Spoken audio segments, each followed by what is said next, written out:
On a quiet Saturday morning, 57-year-old Gloria Patterson stood in front of her full-length mirror in a modest two-bedroom home in Birmingham. Her cheeks were glowing with happiness, her white lace gown hugging her full frame gently. Her curly brown hair had been pinned with tiny flowers, and her makeup, done by her niece, made her look 10 years younger. She couldn't stop smiling. Just 2 hours earlier, Gloria had married Victor Lang, a 54-year-old man she met on Facebook 8 months ago. Their relationship was quick, sweet, and full of promise. Gloria was a retired schoolteacher, warm and deeply kind. She had never married before. Victor, on the other hand, was a divorced contractor with a quiet demeanor and a somewhat mysterious past. But love had blinded her to his shadows. They had married at the county courthouse, witnessed only by Gloria's sister, her niece, and Victor's friend, Terry. It was simple and small, just like Gloria wanted. "All that matters is the love," she had said, holding Victor's hand tightly.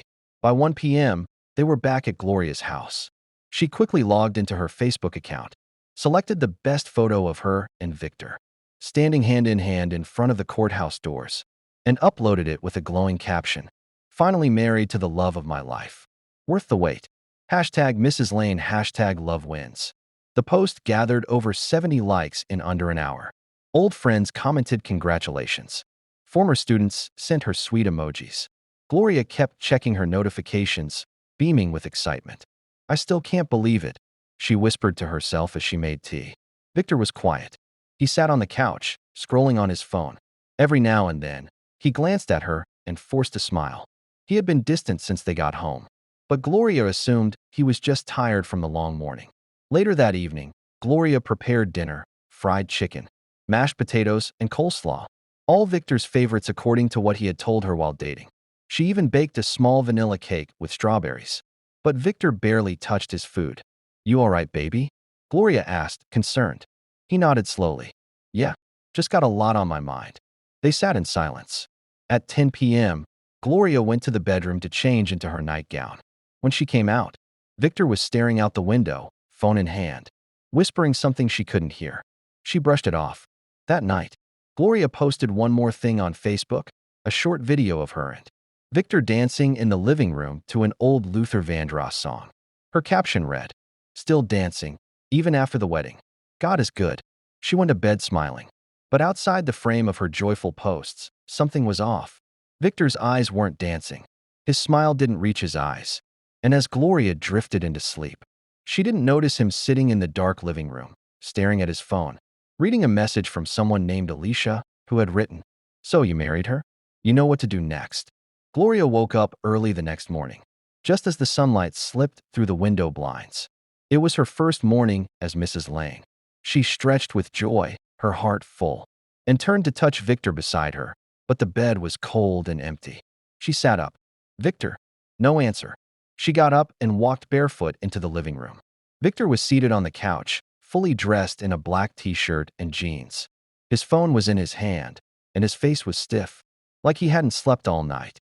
"Hey, you okay?" Gloria asked softly. Victor looked up, startled. "Yeah, just needed some air." Gloria sat beside him and reached for his hand. But he quickly stood up and went to the kitchen. "I was thinking maybe we could go to the lake today," she said, trying to keep her voice cheerful. "Have a little picnic, just the two of us. My niece said she'd drop off some extra food. Wouldn't that be nice?" Victor didn't respond right away. He opened the fridge, pulled out a bottle of water, and drank it like a man lost in a desert. Then he turned around and looked at her with eyes she didn't recognize. "You really posted all that on Facebook?" he asked flatly. Gloria blinked. "Of course. I was happy. Aren't you?" Victor narrowed his eyes. "I don't like my life all over the internet." Gloria's smile faded a little. "But we're married. People were just sending love. I didn't say anything bad." Victor slammed the bottle on the counter. "That's not the point, Gloria. You don't know what kind of people are watching." Gloria stood quietly, confused and hurt. This was not the man she had married. At least, not the one he had shown her during those months of online dating. Voice calls and weekend visits. "Victor, is something wrong?" she asked. He gave her a long, empty stare. "No, I just need to go out. I'll be back later." Before she could respond, he grabbed his car keys and walked out the door. No kiss. No smile. Nothing. Gloria stood in the hallway, heart heavy. She called her sister, Denise. Something feels off, she said. He's so cold today. Denise tried to calm her. Maybe it's just nerves. Some men act weird after marriage. Give him space. But Gloria's instincts whispered something darker. At 1:30 p.m., Victor returned. He seemed calmer, carrying a bag with a box of takeout and a small bottle of wine. I'm sorry for earlier, he said. I was overwhelmed. Let's start over. Relieved, Gloria nodded, though her smile was weaker than before. They ate lunch together. Victor poured her a glass of wine, then one for himself. They toasted. Gloria tried to shake off her unease. Later, as the rain began to fall lightly outside, she lay on the couch with her head on his lap, watching an old black and white movie. Victor gently stroked her hair. For a moment, it felt almost normal, but Gloria didn't see the way he kept. Checking his phone, she didn't notice the second bottle in the bag, one labeled with a name she didn't recognize, a drug she didn't know, and she definitely didn't know that earlier. In his car, Victor had spoken to Alicia again. This time, she had said, "Tonight is perfect. Make it look like an accident. We'll finally get the insurance." Victor had replied, "She won't feel a thing." That evening, the house was quiet except for the soft hum of the rain against the windows. Gloria, still trying to ignore the shift in Victor's behavior, had cooked a light dinner, vegetable soup, and warm bread. She had changed into a soft lavender robe, her face washed clean of makeup, her curls tied in a bun. Victor set the table, a rare gesture that made her smile again. She took it as a sign that maybe things were back to normal. I added something special for us tonight, he said as he placed 2 glasses of red wine on the table. Something to celebrate. Oh, Gloria raised an eyebrow playfully. What's the occasion? We already got married yesterday. Victor chuckled faintly. Exactly. 1 day down. A lifetime to go. She touched her glass to his, their rings clinking softly. To us, she said warmly. To us, he replied. They ate quietly. Gloria talked about calling a travel agent to plan a honeymoon, maybe to the mountains or the coast. Victor nodded but said little. He seemed focused on watching her. Every sip of wine she took, every bite of soup, his eyes never left her. After dinner, Victor offered to wash the dishes, another rare gesture. Gloria leaned back in her chair, a little flushed. The wine was strong, stronger than she expected. By the time she reached the living room couch, her head felt heavy. Her vision blurred slightly. She closed her eyes and whispered to herself, "Maybe I'm just tired."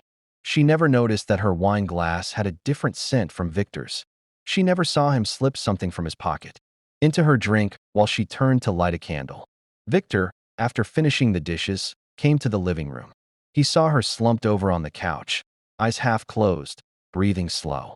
"Gloria," he said softly. She looked up at him with a dazed smile. "I'm just sleepy." He knelt beside her and held her hand. "You look so peaceful. Just rest." As she slipped deeper into a haze, Victor stroked her hair, but his eyes were cold, calculating, remorseless. He checked the time on his phone, 9:23 p.m., and sent a message. To Alicia. She drank it. "She's fading. I'll call you in the morning." He then walked into the bedroom, opened her drawer, and took out a folder. Inside were the insurance documents. Just last week, she had added him as her primary beneficiary. Gloria had trusted him so fully, she didn't think twice. Victor placed the documents on the table and lit a cigarette, something he had never done in front of her before. Meanwhile, Gloria's breathing had become shallow. Her body was heavy. She tried to call out, but her voice wouldn't come. She could barely lift her hand. Something was wrong. Something was very, very wrong. Victor returned to the living room and watched her for a while.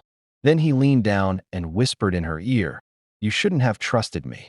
Gloria's eyes widened slightly, but she couldn't speak. Her body wouldn't move. Victor calmly stood up, locked the door, and turned off the lights. Outside, the rain fell harder. Inside, Gloria lay silent. And slowly, her heartbeat began to fade. The next morning, the rain had stopped. The sun peeked through the clouds, warming the earth with soft golden light. Birds chirped outside, and the neighborhood slowly came to life. But inside Gloria's house, all was still. Victor stood in the kitchen, sipping coffee, fully dressed in a clean white shirt and dark jeans. He looked fresh, almost too fresh for a man who had just lost his wife. Gloria's body was still on the couch, her face calm, eyes closed. If anyone walked in, they might think she was just sleeping. Victor checked his watch. 8:06 a.m. He took a deep breath, picked up his phone, and dialed 911.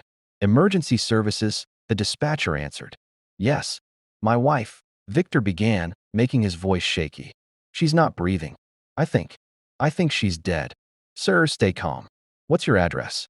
He gave the address and pretended to be panicked. I just woke up and found her like this. She was fine last night. The dispatcher assured him help was on the way. Victor hung up, set the phone down, and looked at Gloria one last time. You made it too easy, he whispered coldly. Less than 10 minutes later, an ambulance and 2 police officers arrived. Victor greeted them at the door, looking pale and distressed. He led them to the living room. The paramedics checked Gloria's pulse, heart, and pupils. Then they exchanged a glance and slowly covered her with a sheet. She's gone, one of them said softly. Victor put on a show, pacing, wringing his hands, murmuring things like, "This can't be happening," and "She was perfectly fine yesterday." One officer asked him, "When was the last time you saw her alive?" "Last night," Victor said. "She was drinking wine on the couch. We were watching a movie. I went to bed early, but she said she'd stay up. I thought she just fell asleep there." The officer nodded, jotting notes.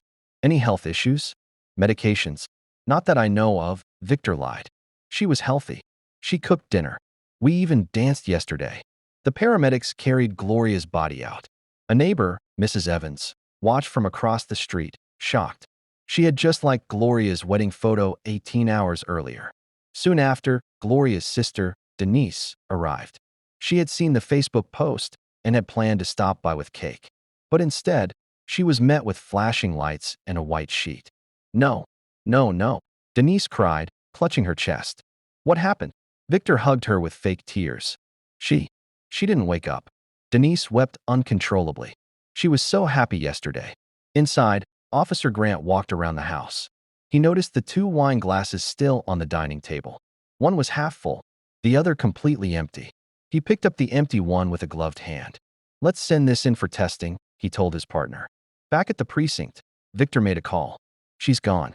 Everything went smooth, he whispered into the phone. Alicia's voice came through. "I told you. Now we wait. Don't mess it up." Victor smiled faintly. "I won't." But he didn't notice the officer across the room, watching him from behind the one-way glass. Something about Victor didn't sit right with them. And they weren't the only ones beginning to ask questions.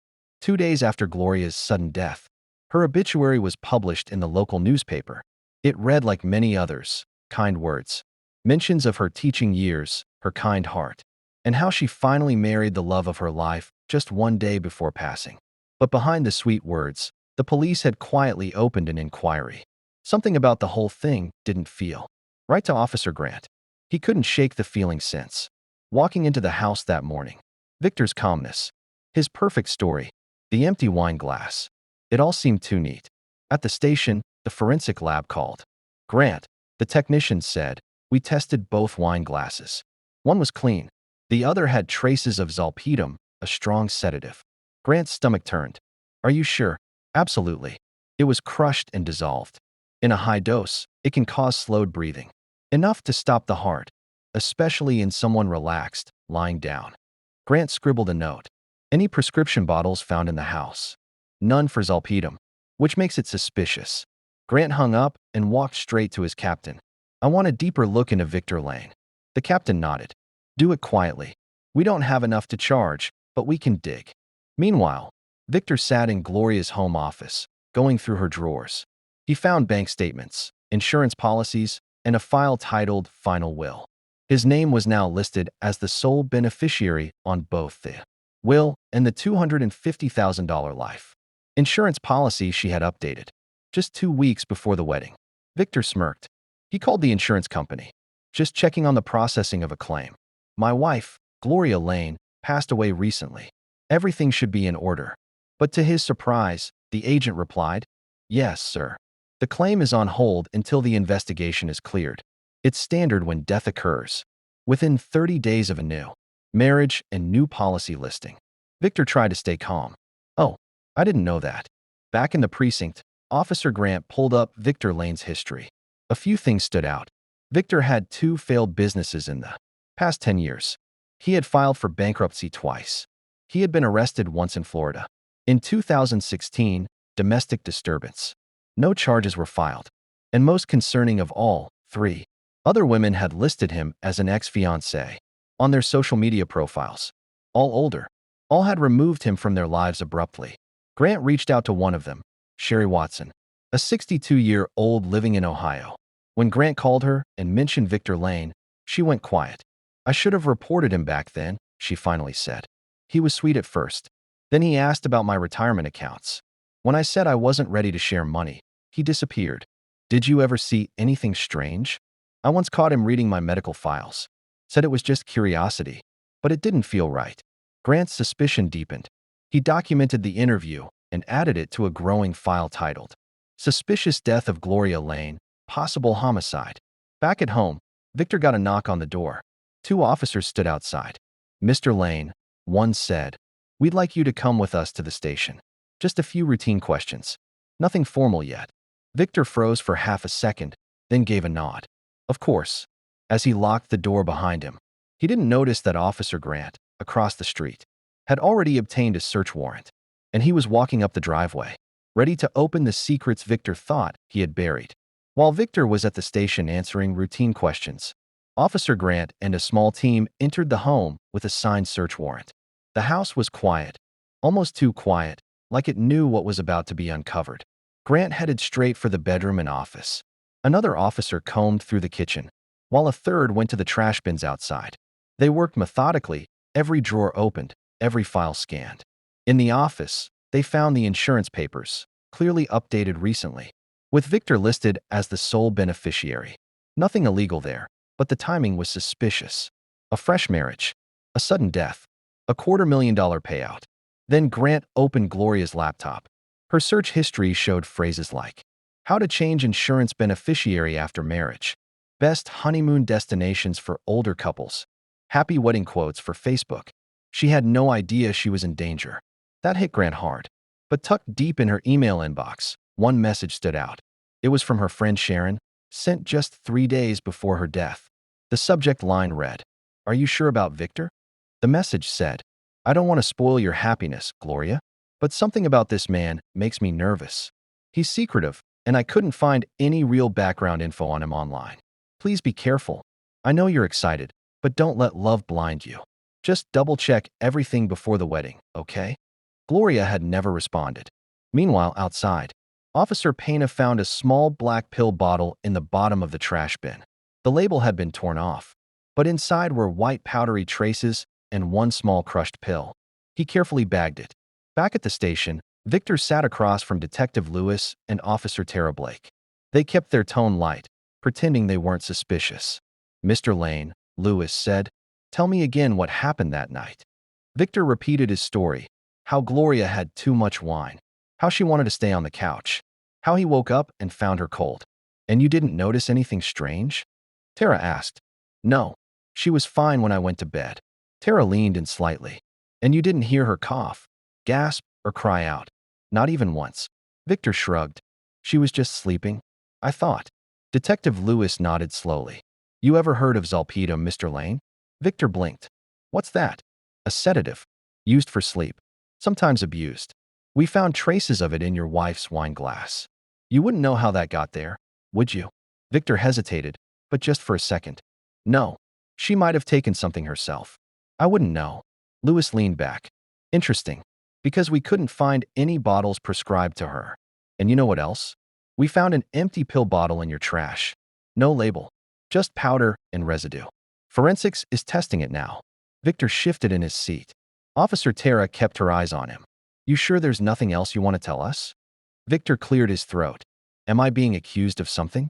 Lewis smiled faintly. "Not yet." Back at Gloria's house, Grant opened the bottom drawer of her desk. Inside was an old phone, a backup, it seemed. He turned it on and began scrolling. And there it was, a recorded voicemail from 2 weeks before the wedding. Gloria's voice, shaken and confused. "Hey Sharon, Victor just asked if I'd consider adding him to my insurance. I told him I would, but something about how he said it made me nervous. He said, 'People die every day, Gloria. Gotta be prepared.' I laughed it off, but it didn't feel like a joke. Grant paused the message and stared at the wall. He was sure of it now. Victor Lane hadn't just gotten lucky. He had planned this, and they were going to prove it. Victor sat in the small, gray-walled interrogation room, tapping his fingers on the table. His confident mask was slipping. Sweat lined his forehead. He hadn't been charged yet, but he could feel the walls closing in. Detective Lewis returned with Officer Blake, both holding files in their hands. They didn't sit this time. "Mr. Lane," Lewis said calmly, "we've finished the toxicology report. Your wife's cause of death has officially been listed as acute zolpidem poisoning.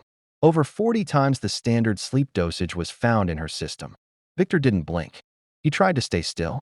Lewis opened another file. "And that unlabeled pill bottle we found in your trash? It matched the same chemical compound.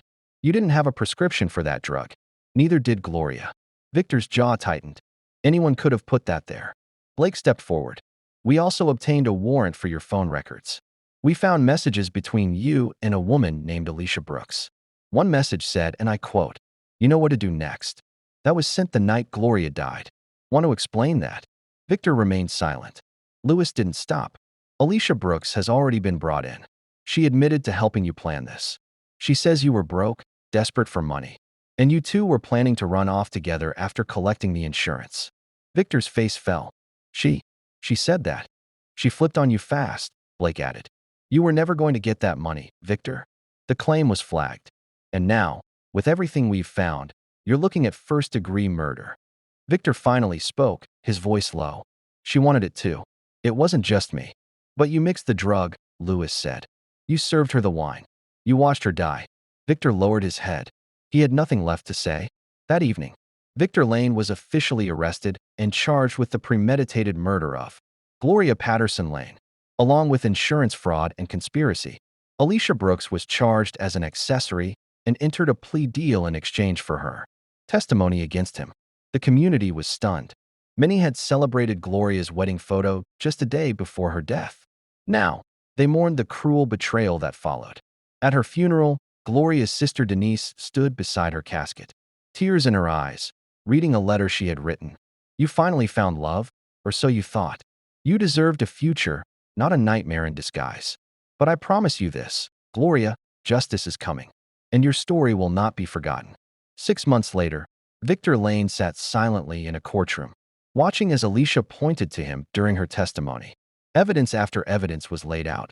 Texts, recordings, the poison wine, the motive. The jury deliberated for just 4 hours. Guilty. He was sentenced to life in prison without parole. Outside the courthouse, Officer Grant told reporters, "This case reminds us, some people wear love like a mask, but underneath, there can be something dangerous." And so, the final chapter of Gloria Patterson Lane's life ended not in love, but in justice. But her memory lived on, not as a victim, but as a warning. Love is beautiful, but trust must be earned.